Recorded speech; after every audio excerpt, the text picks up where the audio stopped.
पंजाब हुकूमत ने सूबे में मुकम्मल लॉकडाउन की वार्निंग दे दी। लाहौर में मुस्बत केसेस की शरह 19% तक पहुंच गई है, जबकि पंजाब में मुस्बत केसेस की शरह 11% है। अगर लोग एहतियात नहीं करेंगे तो फिर मुकम्मल लॉकडाउन कर सकते हैं।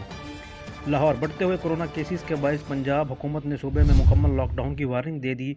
तफसीलात के मुताबिक वज़ीर सेहत पंजाब डॉक्टर यास्मीन राशिद ने कहा है कि लाहौर में मुस्बत केसेस की शरह 19% तक पहुंच गई है, जबकि पंजाब में मुस्बत केसेस की शरह 11% है।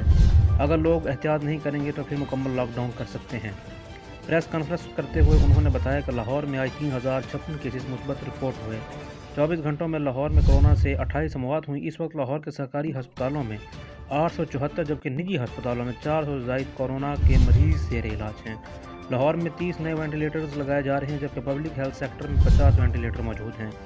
प्राइमरी हेल्थ केयर ने कोरोना मरीजों के लिए 2310 बेड्स दे दिए हैं। पंजाब में 2000 वेंटिलेटर्स बढ़ा दिए गए हैं।